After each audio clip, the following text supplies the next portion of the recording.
In the winter season, around December 25th, the people celebrated the winter solstice. And so the winter solstice would come about somewhere from December 21st all the way to around January 6th or so.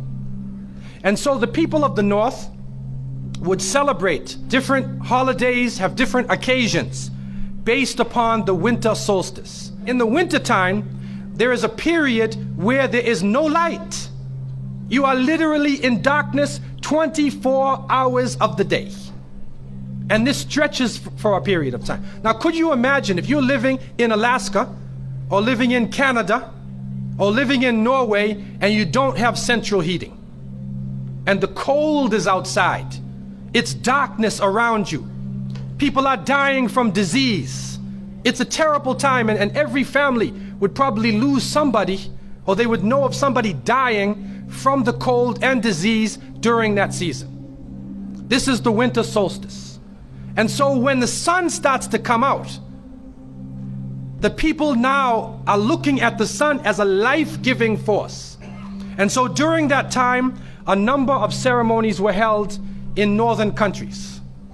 In the far north was the Feast of the 12 Nights, which stretched from December 25th to January 6th. Also in ancient Greece, there was the Bacchanalia, which was held for their god Bacchus, the god of wine and sport and play. The Romans had the Saturnalia for their god Saturn, their main sun god Saturn. And so you find during these times that the people held ceremonies in the north. They would burn bonfires. The light was important, the fire, because the fire represents the light, the life-giving force for those who worship nature.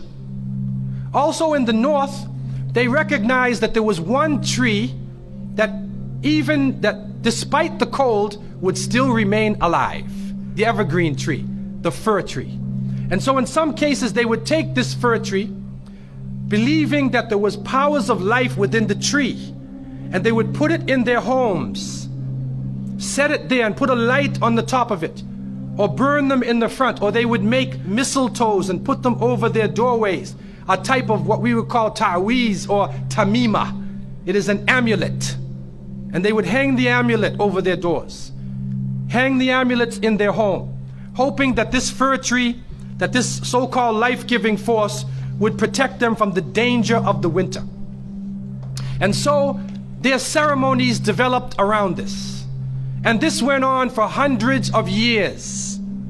We also find in the ancient northern countries, and the Druids of the north, they carried out special ceremonies surrounding the mistletoe and surrounding the fir tree and the beliefs, and they would meet within circular areas.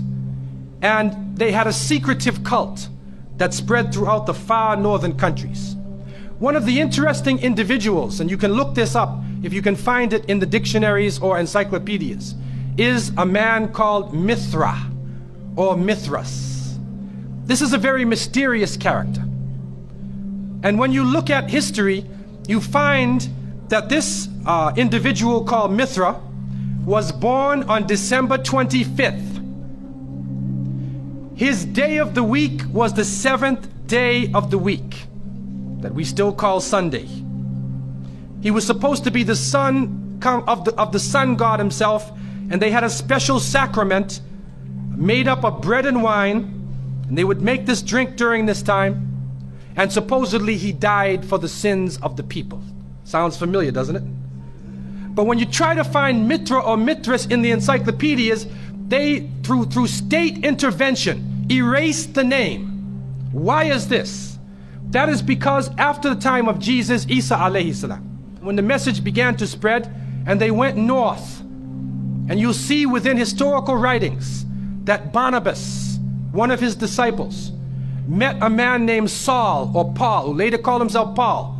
Paul said he saw Jesus on the Damascus road, and he went to the disciples, but the disciples turned against Paul. Only Barnabas stayed with him. But when Paul and Barnabas went into Greece, Barnabas left him. Now, what is the reason why they all left him? What are the concepts coming through Paul?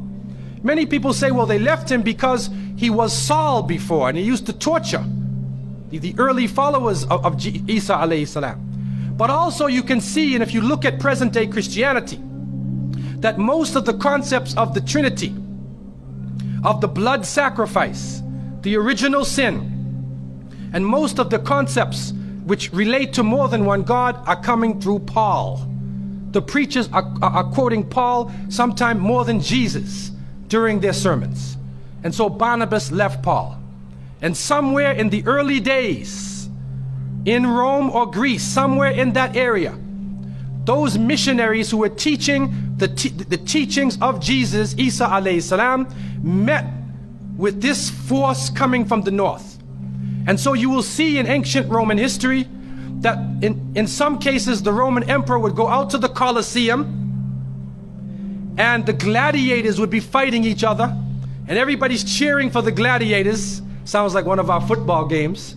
They would go to the Colosseum, right? And the gladiators would fight. And then if one of the gladiators was down, and they would look at the emperor, should I kill him or not? And if he wanted to kill him, he would say, he would go like that, right? You know, that sign down. If he said keep him alive, he goes like this. You know how we use it today? Yes. Okay? He gives that sign. Okay? One of the terrible things happening during these rituals at the Colosseum is that they would bring the Christians out, literally men, women, and children, and feed them to hungry animals. They would take a hyena or a wolf or a lion and get it hungry and crazy and beat it and throw raw meat at it and then send it out on the people, and they would literally cheer and watch as the animal ripped the bodies apart. This is a terrible culture. Tear the bodies apart. And so somewhere along the line, somebody who couldn't take the torture, who felt that maybe we can win these people over, made a compromise. And you start to see changes going on from the early part of the Christian era in Southern Europe, where the major ceremonies held by the nature worshiping people are combined with Christian names and Christian ceremonies, and therefore what comes forth to us is a mixture with the two streams coming together, where you get a monotheistic name or a monotheistic character with a pagan ceremony. And so the mixture of this together is what is giving us the present day holidays that we see. Number one, we understand that Isa alayhi salam, according to the different reports of the different scholars in many religions, he was not born in the cold weather. History shows us that he was born during the warm weather. Even in the Christian traditions, they have the belief that the shepherds were tending their flocks outside. And in Palestine, you cannot keep your flocks outside in the wintertime in the evening. You bring them in because it's cool at night. And so it was the warm weather. It was also the time of the taxes in the north. In the story coming in the Quran, when we see the mention in chapter 19 in verses 24 to 25, and we see the mention of the story of Mary, because it is the belief of the Muslims that Maryam, may Allah be pleased with her, was a virgin, and she had dedicated her life to the worship of one God, prayer and fasting, and by the power of Allah, that the Creator breathed His Spirit into her, and she conceived Jesus. He said, be, and it is. She conceived Jesus, Isa alayhi salam, without a father, without a man. That is a belief of Islam.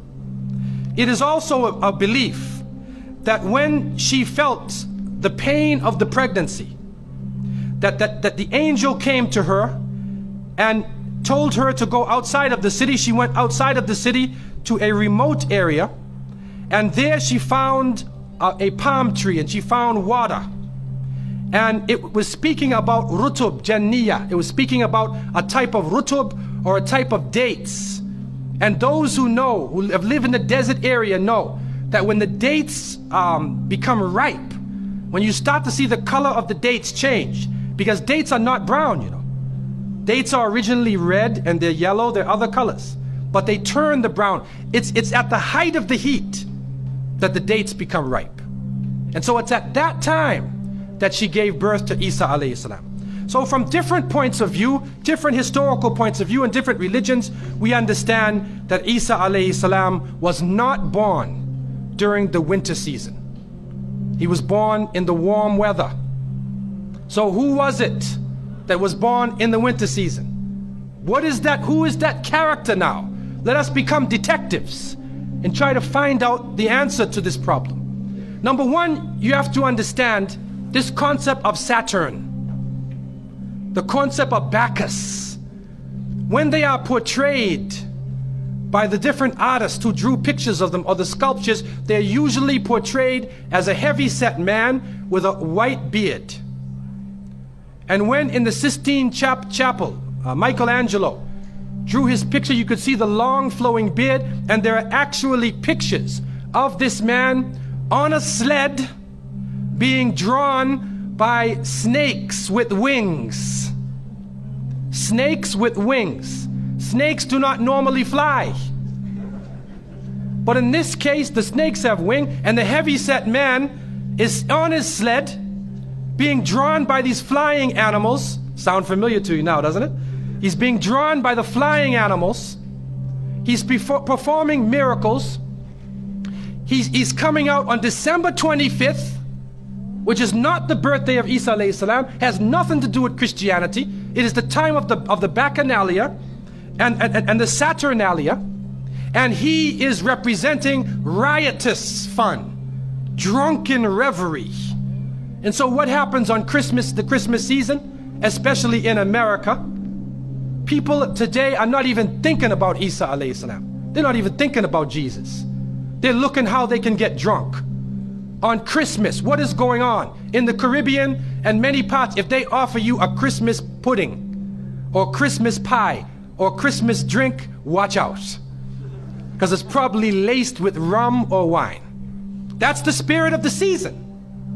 Now this riotous occasion that was going on went so far that the Christian church banned it.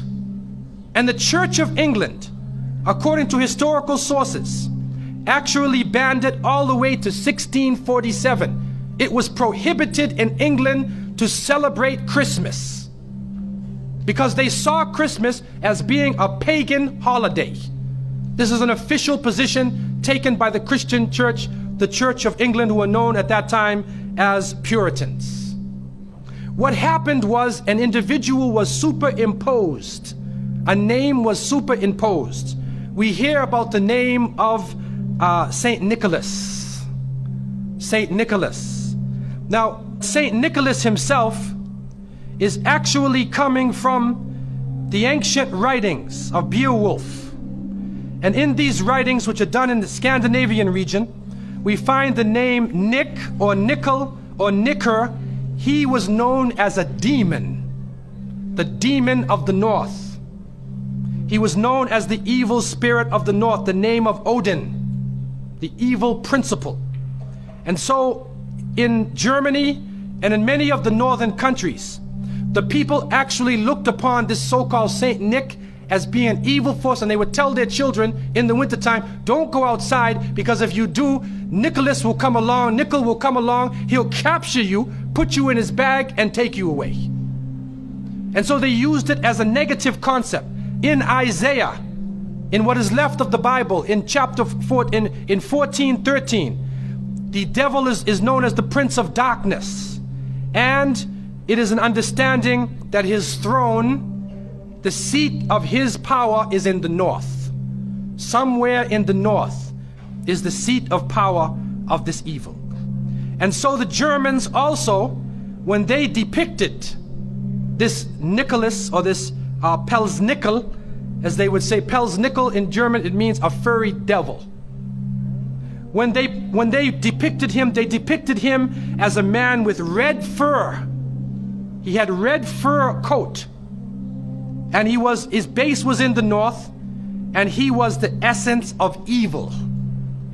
And the Church of England till 1647 took the position that this celebration could not go on. So what we are actually seeing is that the Christmas occasion was actually the time of evil. It was the time of the belief in the Saturnalia and the Bacchanalia. And because of this, they shifted the occasion to New Year's Eve. They shifted all of their feelings and their merriment and their evil to New Year's Eve. Now, before we go to that, looking back at Christmas, what is happening now in Christmas season? I don't know what goes on in Miami, but in the northern cities, on Christmas occasion, they put lights around and Santa Claus parades. Do you have a Santa Claus parade here? They have Santa Claus parades, and St. Nicholas is outside and he's in the streets and everybody's talking about St. Nicholas, and the poor children are taught that St. Nicholas is going to come down your chimney. Most people don't have chimneys in Miami anyway, but a 350-pound man is going to come down your chimney and bring you presents and keep his clothes white and red, and go to all of the homes in the area and put presents in your stockings and put presents under your tree, and then fly back out into space. And the father, the poor father who sweat and toiled all year to get you the presents, gets no credit for the present given to the child. St. Nicholas comes down the chimney, gives you this present, flies off into the night. And many of us were raised thinking, believing in this. Some of us would sneak into the night and look and see our father putting the present under the tree. We knew what he was doing anyway. But you went along with it, and the people say, well, you know, it's Christmas. Don't you like to have fun? You want to stop the children from having fun? What kind of people are you? But what are you teaching the children? You are using the name of Jesus, using the name of Isa alayhi salam, and you are using a figure who historically is the devil. The devil himself, wal-iyadu billah. They are using his figure, and he has now taken over the Christmas season. Christmas now to most people means materialism. You have to buy presents for your cousins and your friends, and you got to buy about 34 presents. And you find that most American people are in debt for 6 months after Christmas. Now, where is Jesus? You get drunk, you fight, you lose all your money, the stores raise their prices. Isa alayhi salam is described as a very humble person. Most of the time he didn't wear shoes, only 1 or 2 changes of clothing. A very simple person, eating very simple food, fasting most of the time. You see what is going on? There are 2 streams now, a stream of polytheism, a stream of monotheism, and now the polytheism, the materialism, is overtaking the monotheism and standing in the way and taking over our society. And some foolish Muslims coming along from outside of in their country say, well, I just want to be an American. I want a tree too. So I said, one of the brothers said he had a Christmas tree in his house. He came for, I said, brother, do you know what the tree stands for? He said, no. Okay, I'll get a palm tree with dates. I'll make it halal, a halal Christmas tree. But brother, you have to understand what it means. You have to understand what it means. Number one, the Prophet ﷺ, when he talked about ar-ruqya, wa tama'im, wa tiwala, he said all of these things are shirk. That if you hang amulets thinking that this ta'weez or this amulet is going to protect you from something, then you are actually giving power to the creation of Allah and taking it away from the Creator. If you think that by making some spells, going to a magician and asking them to put a spell on someone, you want to get married, so you go to the Sahir and say, put a spell on Ali, I want to marry him. Put a spell on Zainab. What kind of marriage are you going to have if you go to the magician? And so the Prophet, peace be upon him, named all of these things, the superstitions, the amulets, all of these type of things are the other stream which goes away from monotheism, from the belief in one God, and takes you into another religion.